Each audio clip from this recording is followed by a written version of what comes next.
Hello, listeners. I'm Moosejaw Matt. Welcome back to another episode here on Nature and Science for Kids. At the end of the last episode, I gave a kind of riddle to an animal, talking about it having pincers and a stinger. And this animal stays out of the light during the day, comes out at night often. Do you know what that animal is? After we play this theme song, I'm going to share some facts about this particular animal.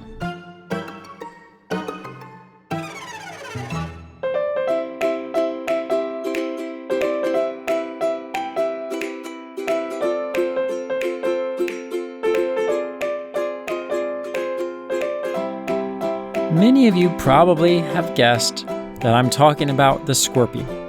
The first thing I want to share is something that I came across when researching this that's sort of mind-blowing, that actually doesn't have to do with the scorpion itself, but what somebody did.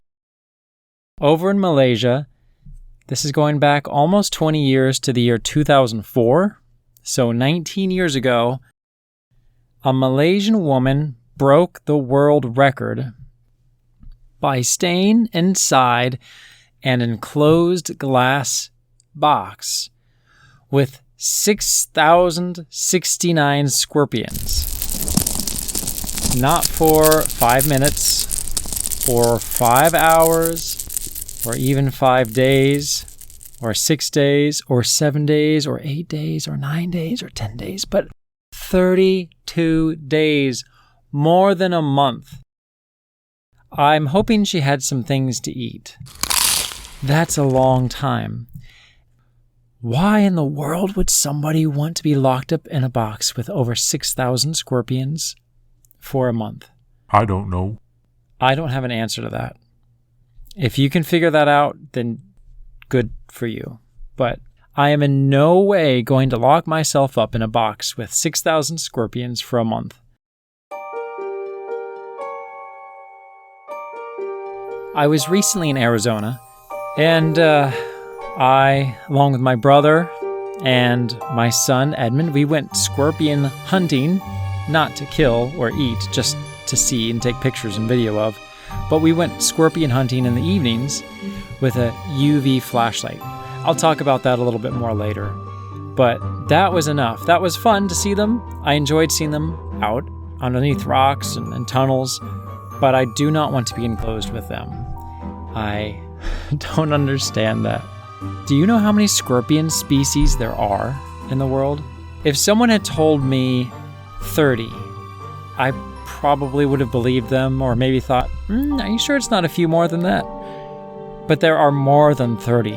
If someone had said 200, I would have probably thought, that sounds about right. I think about 200 in the whole world. They were well wrong. If they had said that, I would have been way off. There are over or about, depending on what resource you're looking at, 2,500 scorpions, somewhere in that range of 2,000 to 2,500. We're talking about thousands, not of total scorpions in the world, but of types of scorpions. That's intense. That's a lot of scorpions. Did you know Did you know there were that many scorpions? It's easier for you to say. I didn't know there were that many scorpions. Of those 2,000, while I don't really want to be stung by any of them, do you know how many of them are fatal or can potentially be fatal? Of the approximately 2,000 to 2,500 scorpions, only about 25 of those species have enough venom to potentially kill humans. That makes me think a little bit about sharks. There are hundreds of species of sharks, and yet there are only about 20, 25 or so that can really seriously harm a human. And even of them, maybe 5 that are a serious, regular threat. And even they're not out trying to kill people. It seems similar with scorpions. Even though there are over 2,000 or approximately 2,000 or 2,500, 25 of them, that's 1%. In North America, there has been no fatalities. There have been no fatalities from one of the most venomous scorpions in the world. So even if you're stung, it's no guarantee that you're going to die. So, woohoo! Well, I'm getting way ahead of myself. Let's back up and go back to the beginning. What in the world is a scorpion? It's an arachnid. So think spiders and crabs. It's kind of related to that family, and they're not very high on the cuddly, cozy, warm, fuzzy feeling list. People usually like mammals better, like cats and dogs and sloths. They're more cuddly because they're furry. Scorpions are not really cuddly. Despite that woman in Malaysia who was willing to spend a month with them, most people would not be willing to spend a month with even one scorpion, let alone 6,000. They are a little disturbing to most people. They're fun in a way. They're fascinating. And I'm not meaning to offend. There are probably some people who love scorpions, but most people do not find them cuddly. I think that's safe to say. But they have this sort of crunchy exoskeleton. They have pinchers of different sizes that are long, almost like needle-nose pliers on each appendage. And they have those 8 legs, small beady eyes. Their body's kind of elongated, sort of like I don't know, maybe if you cut a pickle in half and gave it legs, sort of shiny, crunchy legs. And then the most noticeable feature of a scorpion. It's what makes a scorpion a scorpion. The tail with the lethal scorpion stinger on the back. And in there they have venom. Now they have different amounts, kind of like bees. If you're stung by a bee, at least a honeybee, it's not going to probably kill you unless you have a strong allergic reaction. But for most people, it'll be irritating. Just about a week ago, I was stung by a bunch of yellow jackets. It hurt, and then it itched for days afterward. But I was in no risk of dying. It's just a nuisance. Well, for scorpions, most of them, that's the case. Listeners, would you like to hear the list of the most venomous, the deadliest scorpions in the world? No! Please, no! No! Of course you do, because most people don't search up the least venomous scorpions. The little cuddly scorpion puff. That's not a real scorpion, by the way. I can just imagine the name. Can you imagine a cuddly little scorpion? I can't either. Let's go on to the deadliest ones, because that's what we want to hear. The deadly scorpions. Starting with the bark scorpion. It's the most venomous scorpion in North America. However, in the past 40 years, there hasn't been a single bark scorpion fatality in the United States. It's kind of yellowish, tan. It looks like it would blend in with all of the desert. And they can't have black. There can be some color variations, but if you were out in the desert, it would just look like the dirt. When I was going out looking for scorpions, they're easy to miss unless you have a UV light.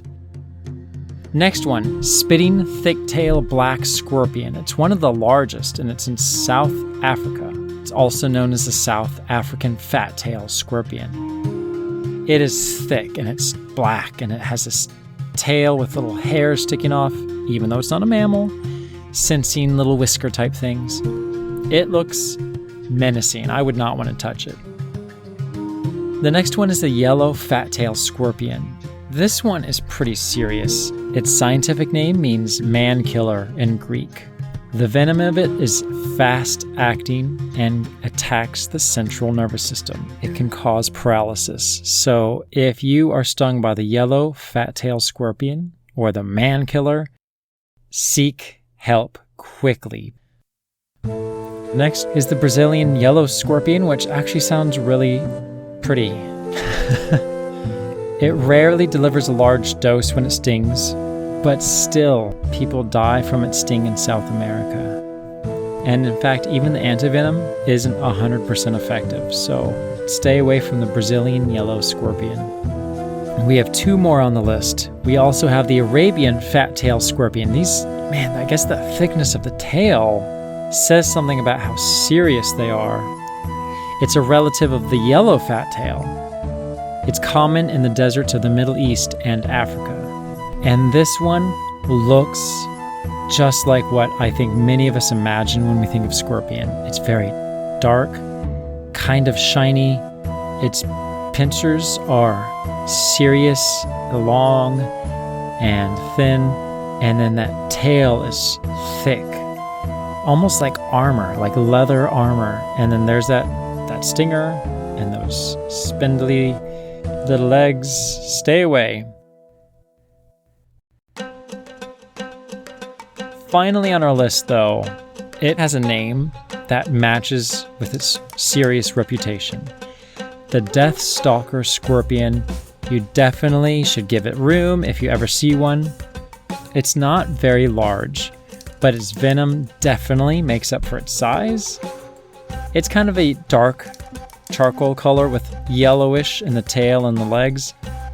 The Arabian fat-tailed scorpion looks like a man killer.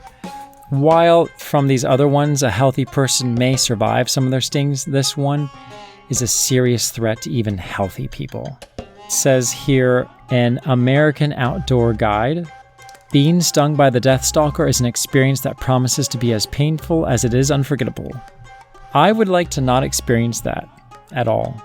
This one, the Death Stalker, if you would like to avoid it, lives in North Africa and the Middle East. Can be found in the Sahara and the Arabian deserts, and in even some plains in Central Asia, as far as India. So, unfortunately, that's a lot of the world to avoid.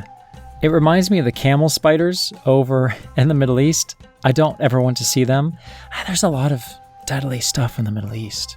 Scorpions, camel spiders, snakes. I don't know. I guess I'll just stay locked up in my house forever. I don't like that idea either. Well, no matter what, no matter how we feel about scorpions, it's still interesting to learn about them. Listeners, there's something else about scorpions. They are mentioned in the Bible in an unusual sort of way. Jesus said these words, "Ask and it will be given to you. Seek and you will find. Knock and the door will be opened to you. For everyone who asks receives. He who seeks finds. And to him who knocks the door will be opened." This, to me, is in regards to prayer and asking God for things. We will have an answer at the right time and in the right way. He goes on to say, "Which of you, if his son asks for bread, will give him a stone? Or if he asks for a fish, will give him a scorpion?" Depending on the translation. Some say snake, some say scorpion. No one would give their child a scorpion. No. Jesus is saying through these questions, no. If we ask God, He's going to give us good things.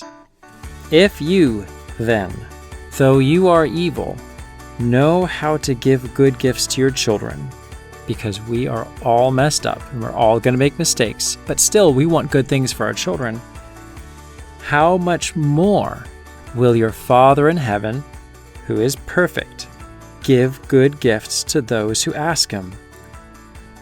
So when you see a scorpion, think, God gives good things.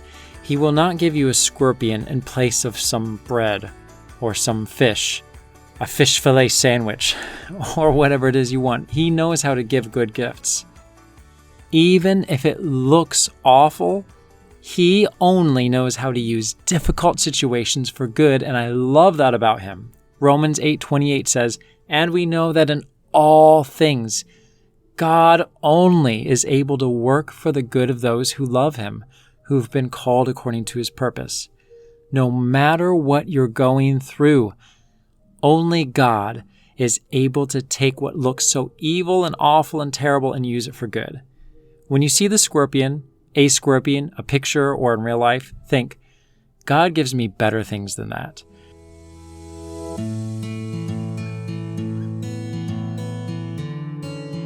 And at this time in the show, I would like to share some reviews that we've had from the past and some from the present.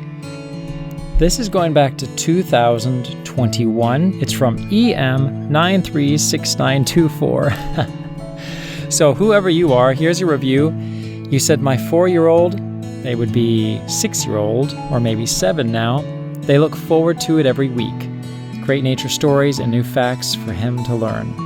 Thank you for sharing your review, and I'm glad that you're enjoying it. I hope you still are. And then we have Christy Finds Joy from about that same time. My 5-year-old has been enjoying this podcast. He looks forward to hearing and answering the mystery question each episode.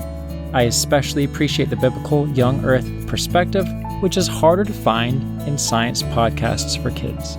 Christy Finds Joy, thank you for sharing that. That's exactly why we started this podcast, because I believe that the Bible and science do work together. There is so much evidence.